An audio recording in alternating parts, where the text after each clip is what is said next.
Time to ride. Pete, you're ruining my sleep. Let's get after it.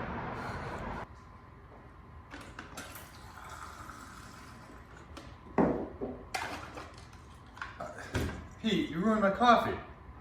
I get a chocolate muffin. Thanks, man. Pete, you ruined my muffin. Really good.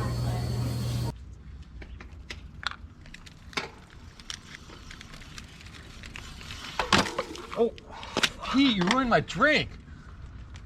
Hey man, I'm looking forward to a fun adventure ride today.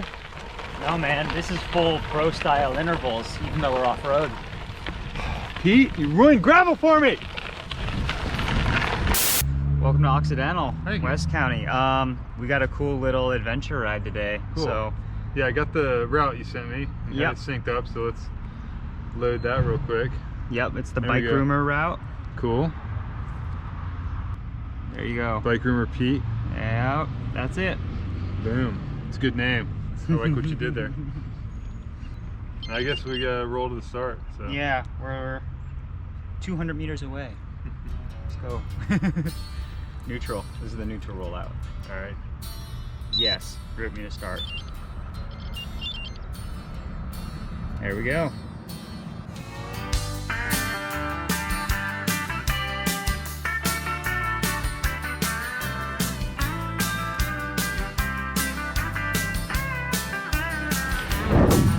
Well, we've got a roadblock, but this is gravel. I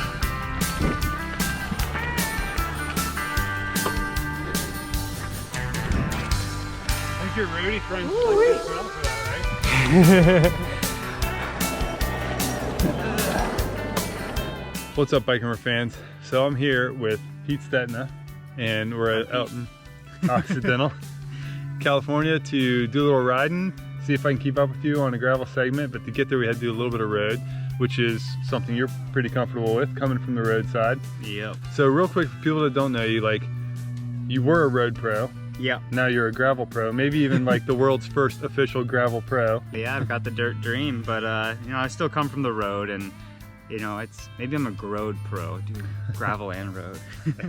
So for people that don't know you from road, give us like, what are like 2 or 3 of your career highlights, so people can get into perspective how strong you are. You know, I did world tour for over a decade. I've done all the grand tours, the Giro, the Vuelta, the Tour, bunch of monuments, classics, world championships. Got a lot of races off the bucket list. You know, I was really proud. I got to actually be a part of Ryder Hesjedal winning the Giro in 2012. You know, I was one of his mountain domestiques, kind of last man standing on the big mountain passes, and we took it to the Italians, and Ryder actually became the first Canadian to win a Grand Tour, which was huge. So that's definitely sticking in my mind.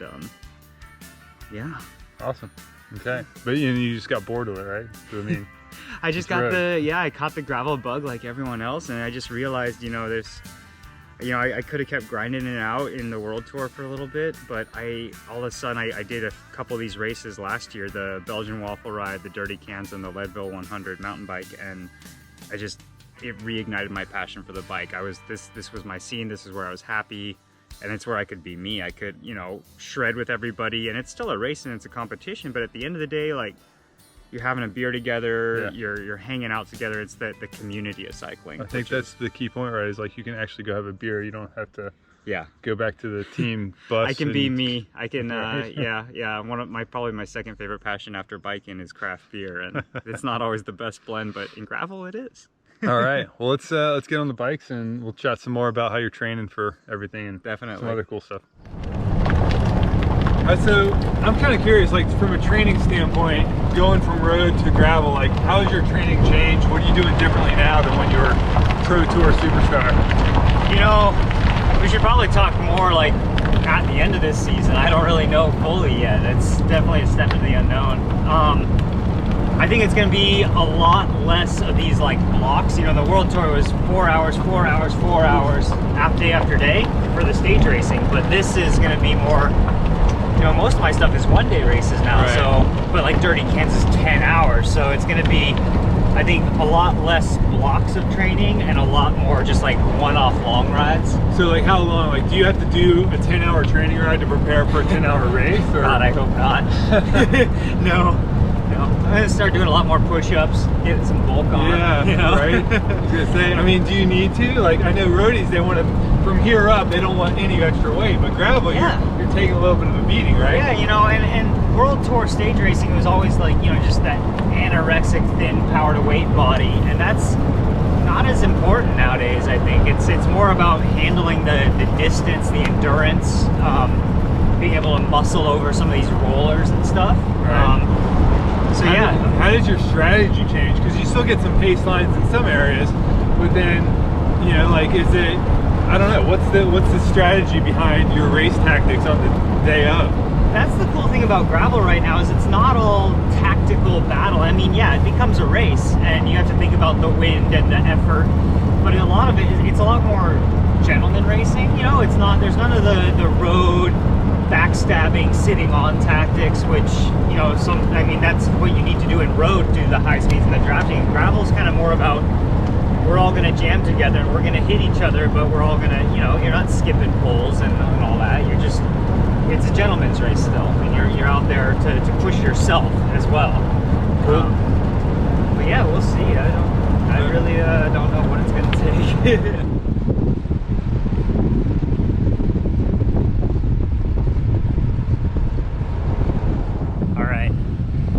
Softening Tyler up, making him chase a bit before the segment starts. It's all pro backstabbing tactics. Fatigue him out a bit, whack him later. So when we started the ride, you had shared the route with me, so we both got it on our Wahoos here, and yeah. Which is good, because I feel like when we start our race, I'm not going to know where I'm going, so it'll be kind of good to keep me on track. But I think, bit of a maze, yeah. Yeah, so you were talking about like when you do Kansas, or like with your event, Paydirt, you're using routing a lot to make sure you're staying on course. Yeah. And kind of not get lost and lose time. But what's the tactic behind that? Like, how do you have yours set up? Is it beep, or what are you doing? Yeah, you know, I have the route preloaded. A lot of these events are self-navigation, meaning no course markers, and I have the map page up front and center, and I have two data fields. I have just the distance to go to the finish of the ride, so I'm kind of counting down, and I also have the distance to the next cue, so I know, like, okay, I can kind of zone out and just focus on the terrain for, you know, the next however many miles until I need to make sure I make this turn right. Okay. And the nice thing is, if I'm on a different page looking at power or speed or heart rate or whatever, the Strava segment, it'll kind of flash up and throw me a notification saying, hey, pay attention. It starts beeping, making a sound that there's a turn coming up, so you don't miss it. Yeah, that's good. So that doesn't demoralize you when you have like 100 miles to go and you're just looking at it. It doesn't seem to be ticking down fast enough. When you're out there gravel grinding and like, you do zone out though. I think I need that little chirp and that notification to like kind of bring me back in and make sure that I make the turn right. All right. There's nothing worse than freaking pulling and flipping a Yui. So we're gonna race at some point today. What's you got any like kind of last minute advice for me? Yeah, you know, Tyler, a lot of this gravel stuff is just knowing the course beforehand, kind of knowing when to push it, and in general, just kind of being aware of the times to really dose your effort, you know? All right. So with that said, this segment actually starts right now. Oh, kidding me? Pete! Crap, all right. I gotta catch him.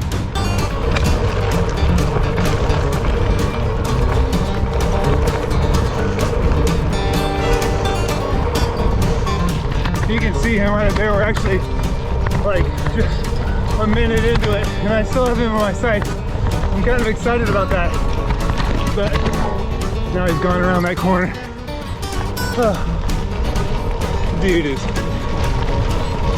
All right, now he's officially gone. All right. time to put the camera down and just hammer.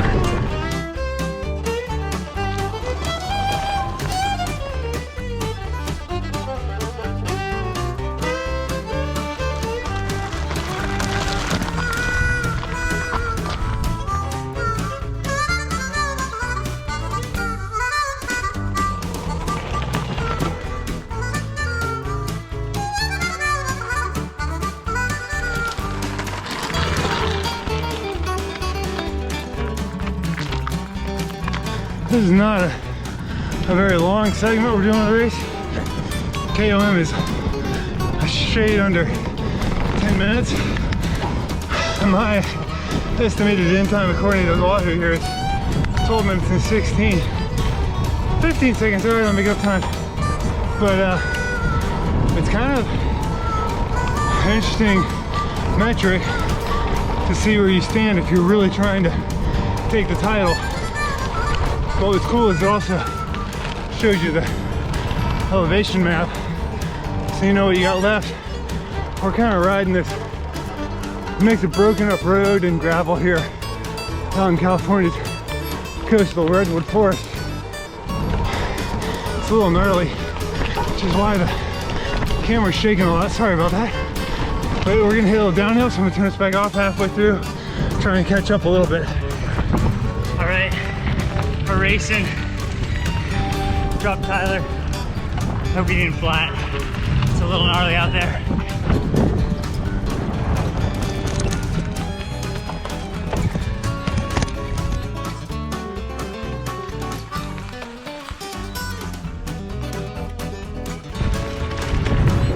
Hope you look like closed roads, Tyler.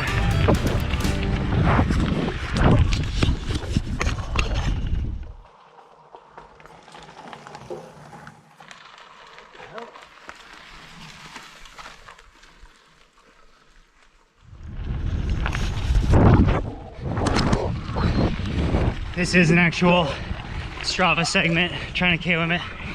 I'm 10 seconds ahead, so I better speed up. It's almost a shame to be racing through this, like crazy beautiful redwood forest that just suck the heat out of the air. It's so cool in here. It's actually kind of refreshing when you're trying to kill yourself. Give up the pro. Got like 0.3 miles to go. I'm up to 12:44 for my estimated time, so definitely not making up time here, but God, this is gorgeous. All right, see you at the finish. Well, I'm done with the segment. Beautiful redwood trees. See how Tyler finds that. Should we time how long it takes him to get here? Whew, started out like gnarly pea gravel, a couple broken road segments, some like pothole, water hole things, and we just got into this redwood loam you can see behind me. Just absolutely shredding. Super experiential. Pretty cool. Oh. So Tyler doesn't actually know where this thing finishes. It's just I made up the segment. Don't tell him that. It's not real, but it's real for today. Yeah, man. Dig, dig, dig. This is the end. Go all the way through the corner. Make sure it counts. Woo-hoo-hoo-hoo-hoo. Shredding. Yeah. Am I done? You're done. Whew. Little uphill kick, little hill sprint. All right, that was a shorter segment. Good race. Good race. You won this round. So I say we go back, get a nice tasty beverage, and compare numbers. The beer chug competition is next. Okay, it's the bonus round. All right, I'm in for that one. Time for revenge. All right. All right, so we're back here at the Bike Monkey headquarters, which is the company that's kind of the brains and the muscle behind your event and Levi's Grand Fondo and a bunch of other really popular events here on the West Coast. Yep. Before we talk about that, because I want to talk about your event a little bit and how that got started, but let's talk numbers super fast. So the segment we raced was 3.5 miles, with only 136 feet of climbing, so this little like false flag, so it's kind of like this gradual uphill the whole way, just enough to like let you know. Keep the power down. Right? Yeah.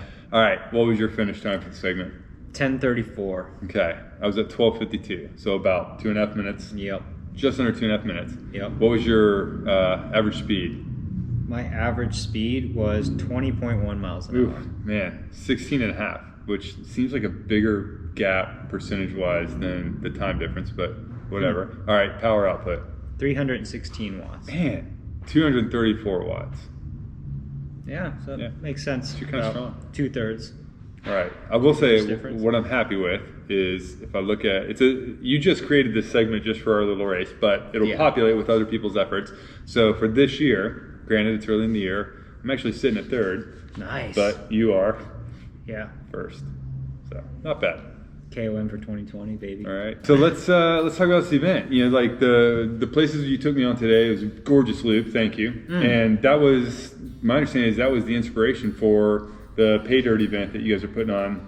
Yeah, you know, I just I just realizing like how we're kind of riding and having an adventure together, and then it's, you know, all of a sudden there's a segment that pops up that you want to race your buddy with or jam. That's kind of how we do the Paydirt. Is it's time segments, but we don't actually compile them all and make an overall at the end. We just keep them individual. So you know what, like if you're not into the climbing and stuff, like you can just go for the flat segment and race your buddies there. The rest of the time be social, enjoy it. Yeah, that's cool. It's almost like enduro, right? Like you only have certain time stages exactly. and stuff, except but even more you so get to decide whether or not you want to get the sport on. You find whatever joy cycling brings to you and how and when to be competitive. You know, you play your strengths. Right. So yeah, being, you know, we're going out of Carson City. I train through Carson all the time. I live part-time in Lake Tahoe, so a bunch of my big loops come through Carson, and I just started seeing these mountain ranges that were iconic and rugged, and I kind of started exploring. We found this mountain range called the Pine Nut Mountains, and like this is untouched land. I mean, you can't even find a trail map for most of this stuff, and there's just roads going off into nowhere, and so I kind of started exploring, and it was just like me, broken trucks, shotgun shells, and literally packs of wild Mustangs. Wow. Had a couple like near misses out there, a couple breakdowns, had to call for help a few times, but we finally got a route that flows together, that links it all together. How many miles? How long is the course? It's just under 70 miles. Okay. A big old dirt section in the middle, so you're touching the Pine Nut Mountains the first half, and then the Tahoe foothills on the second half with this crazy fun climb and this broken road descent bombing right into the finish.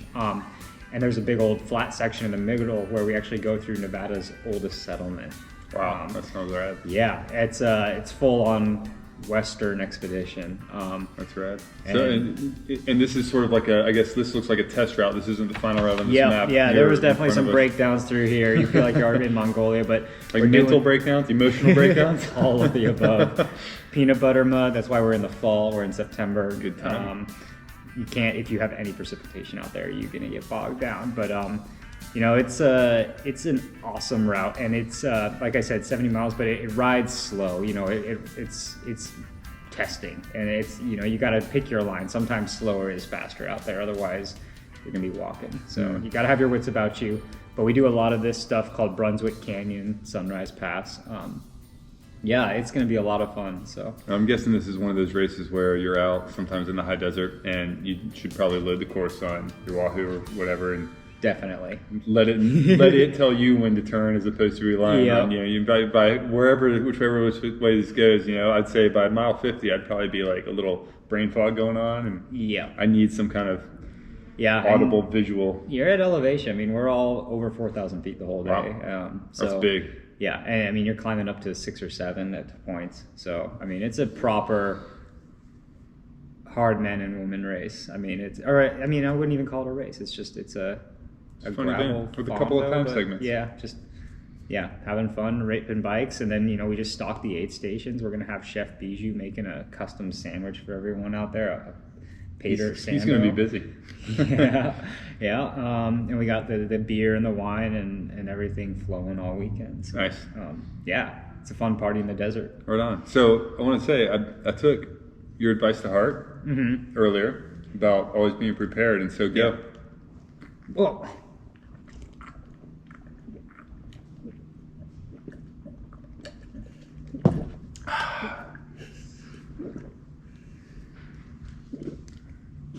I won. Man, you just ruined drinking for me. Yeah, Yeah, so it's cool. recording, and then Check 1, 2. And you can tell it's recording. Yeah. Sweet. and then it says.